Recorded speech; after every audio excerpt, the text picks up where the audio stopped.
आज की वीडियो में हम उन चीज़ों की बात करने वाले हैं जिसे ट्रेडिंग में समझने में सालों लग जाते हैं।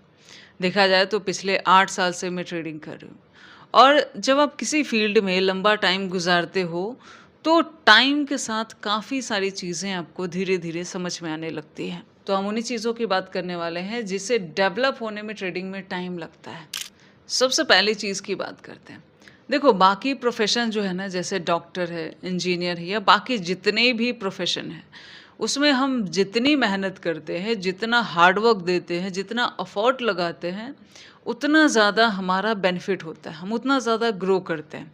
जैसे एक सर्जन अगर ज़्यादा सर्जरी करेगा तो उसके अनुसार उसकी कमाई बहुत ज़्यादा हो जाएगी। मतलब एक ने एक किया तो उसके अनुसार उसको मिला, ज़्यादा किया तो उसके अनुसार उसको मिला। लेकिन ट्रेडिंग बिल्कुल अलग है। ट्रेडिंग में आप 12-12 घंटा चार्ट ट्रेडिंग कर लो, हार्ड वर्क कर लो, अच्छी से अच्छी स्ट्रैटेजी सीख लो, स्टिल ये गारंटेड नहीं है कि आप सिर्फ प्रॉफिटेबल रहोगे, आपको लॉसेस भी हो सकते हैं। और ये सिर्फ उनके साथ नहीं होता जो ट्रेडिंग स्टार्ट कर रहे हैं, ये उनके साथ भी होता है जिन्होंने ट्रेडिंग में कुछ साल गुजार दिए हैं। ट्रेडिंग का मतलब कहीं से ये नहीं होता कि आपने बहुत ज़्यादा हार्डवर्क किया है तो आपके सारे ट्रेड प्रॉफिटेबल जाएंगे, नहीं। आप कितनी भी ज़्यादा मेहनत करें स्टिल आप लॉसेस फेस कर सकते हो। इसलिए अपने माइंड को इस चीज़ की ट्रेनिंग देनी पड़ती है या खुद में एक्सेप्ट करना पड़ता है कि ट्रेडिंग में कितनी भी मेहनत के बाद भी लॉसेस हो सकते हैं। जब आप खुद ये मानना शुरू कर देते हो, तो आप टाइमली एसेल लेते हो और बहुत जगह फालतू एंट्रीज से भी बचते हो ताकि आप लॉसेस से बच सको। ये ट्रेडर ज़्यादा ग्रो करते हैं, वहीं दूसरी ट्रेडर जो ग्रो नहीं कर पाते हैं, जिनका थॉट प्रोसेस कुछ ऐसा रहता है कि अगर मैं ट्रेडिंग में हार्ड वर्क कर रहा हूँ तो मुझे रोज़ का इतना मिलना चाहिए या हफ्ते में इतना मिलना चाहिए या महीने में इतना मिलना चाहिए। देखो ट्रेडिंग में कभी ऐसा होता है कि हो सकता है आपका दिन प्लस में जाए या नेगेटिव चला जाए, वीक भी नेगेटिव चला जाए, कभी-कभी मंथ भी नेगेटिव जाता है। और ऐसा भी हो सकता है कि नेक्स्ट मंथ इतना अच्छा जाए कि पूरे साल का प्रॉफिट भी आपको दे दे।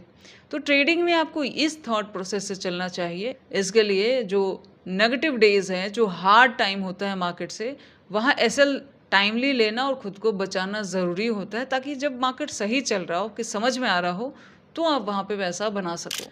दूसरी चीज़, देखो जो हमारे कॉम्पिटिटर हैं, जो हमारे अपोजिट में खड़े हैं, देखा जाए तो ये अखाड़े जैसा ही है, बस यहाँ कोई दिख नहीं रहा सामने, ठीक है। तो जितने भी मार्केट में प्लेयर्स हैं, उनमें जैसे बिग इंस्टीट्यूशन है, हेज फंड्स हैं, बैंक्स हैं, जो भी हैं ऑपरेटर हैं, जितने भी ऐसे लोग हैं जो ट्रेड कर रहे हैं, हमसे ज़्यादा बहुत ज़्यादा पैसा रखते हैं, ठीक है। उन सारे प्लेयर्स में सबसे छोटा प्लेयर पता है कौन होता है? एक रिटेलर, हम लोग। क्योंकि हमारे पास एक लिमिटेड अमाउंट है और उस लिमिटेड अमाउंट से कभी इस थॉट में नहीं रहना चाहिए कि आप इन सबको हरा सकते हो या सबसे जीत सकते हो, नहीं। आपका कुछ जोन होना चाहिए, कुछ सेफ एरियाज होने चाहिए जहां आप ट्रेड लो और चांसेस हो कि वहां आप ज़्यादा विन कर रहे हो, उनको आप बढ़ाओ। हर जगह एंट्री के पीछे मत भागो, क्योंकि जहां भी आप एंट्री ले रहे हो आपके अपोजिट में कोई ना कोई खड़ा ही होता है और हर किसी से आप जीत जाओ, ये रियलिटी में पॉसिबल होता नहीं है। इसीलिए जब आप ट्रेडिंग में थोड़ा टाइम गुजारते हो तो आपको समझ आता है कि मुझे हर जगह एंट्री नहीं लेनी, सबसे नहीं लड़ना है। जैसे मैं एक बात कहती हूँ, मान लिया 3 एंट्री बन रही है, एक जगह पे किसी के अपोजिट में कोई हेज फंड है, एक जगह किसी के अपोजिट में कोई बैंक है, एक जगह किसी के अपोजिट में कोई बड़ा ऑपरेटर है।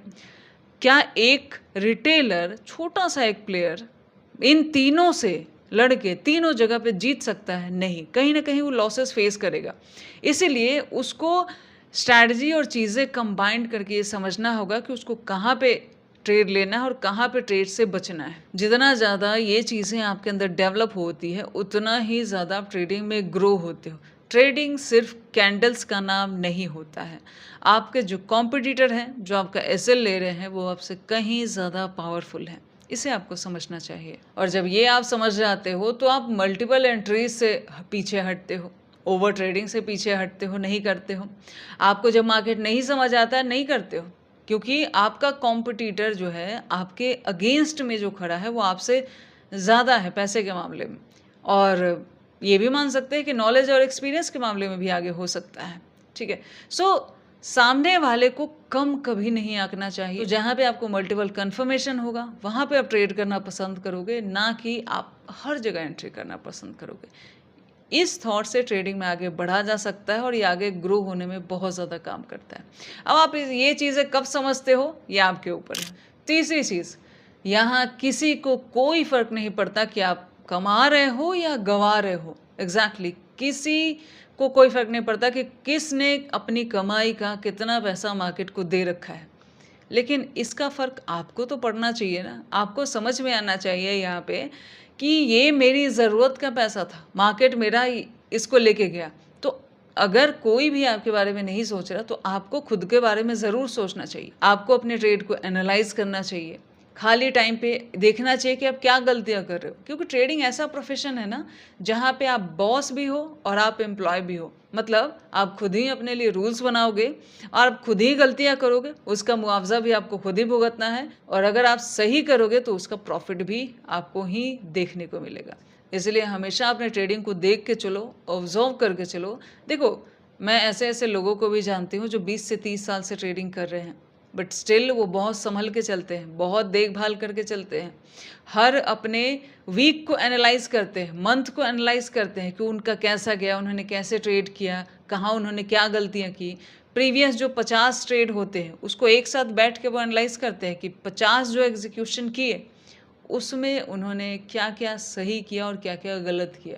वो उनको और आगे गलतियों से रोकता है, क्योंकि इंसान की आदत कैसी होती है, हम लोग गलतियाँ करते रहते हैं और ये बार-बार रिपिटेशन में चलता रहता है। इसीलिए खुद को सुधारने के लिए भी खुद को और खुद के ट्रेड को देखना बहुत ज़्यादा ज़रूरी होता है, और ख़ासकर तब जब आपके लिए ये कोई और नहीं करने वाला।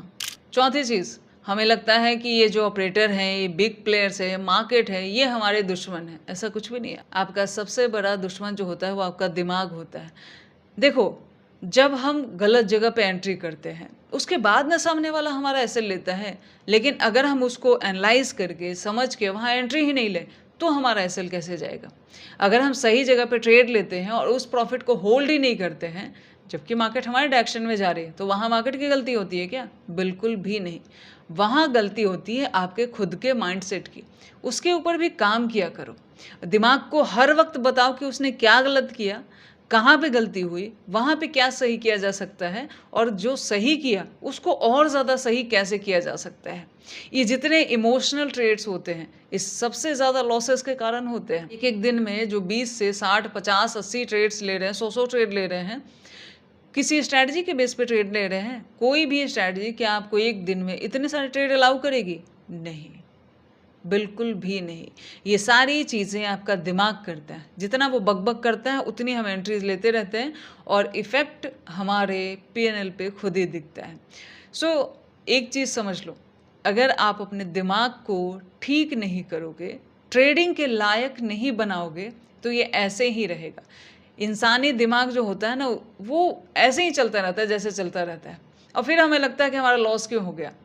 दिमाग को बार-बार सिखाना पड़ता है, रूल्स बताना पड़ता है कि ये चीज़ें हैं, इसको फ़ॉलो करना है। जब आप रिपिटेशन में कोई चीज़ करते हो, तो वो आपके दिमाग में फ़ीड होता जाता है और फिर आप गलतियाँ अपने आप कम करने लगते हो मार्केट में।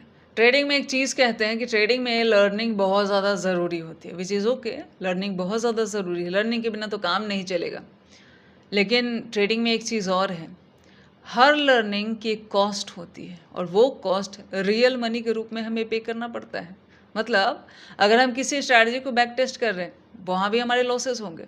हम कहीं पे मार्केट में कुछ ट्राई करने की कोशिश कर रहे हैं, वहाँ भी हमारे लॉसेस होंगे। हम जो गलतियों से सीख रहे हैं, वो गलतियाँ सिर्फ गलतियाँ नहीं है, वो पैसे का नुकसान भी है, वहाँ पे भी हमने लॉसेस किए हैं। सो ट्रेडिंग की लर्निंग देखा जाए तो महंगी पड़ती है, बिकॉज़ हर लर्निंग में कुछ न कुछ पैसा अटैच रहता है। हाँ, यहाँ पे आप एक चीज़ कर सकते हो, जैसे किसी और का एक्सपीरियंस अगर थोड़ा-थोड़ा आप लेते जाओगे, तो उसको अगर आप लर्न कर रहे हो, तो वहाँ कोई कॉस्ट उतना नहीं लगेगा। बजाय उसके कि आप खुद की गलतियों से जब सीखते हो, तो वहाँ पैसा गँवाते हो।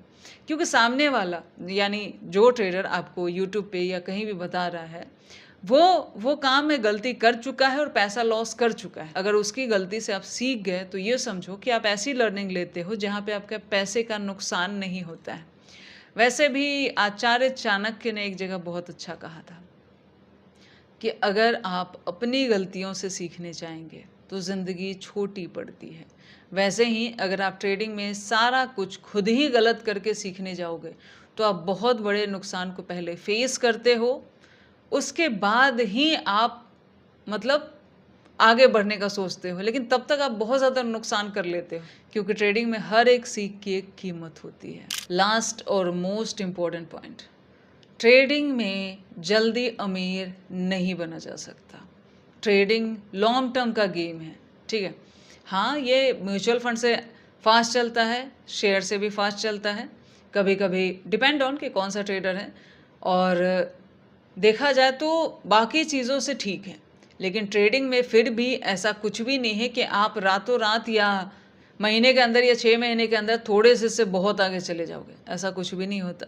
ट्रेडिंग धीरे धीरे चलने का गेम है, एक मैराथन की तरह है। मतलब आप कंसिस्टेंसी अगर मेंटेन कर पा रहे हैं, डिसिप्लिन को चला पा रहे हैं, अपने रूल के अनुसार चल रहे हैं, तो आप ट्रेडिंग में धीरे धीरे प्रॉफिटेबल होंगे और धीरे धीरे आपका कैपिटल अपने आप ग्रो होगा। लेकिन ये सोचना कि ट्रेडिंग में एक हफ्ते में इतना बना लूँ या महीने में इतना बना लूँ या साल में मैं यहाँ पहुँच जाऊँ, वो ट्रेडिंग में सिर्फ एक ही चीज़ कराती है, सारा अकाउंट ज़ीरो करवा देती है, उससे ज़्यादा कुछ नहीं होता।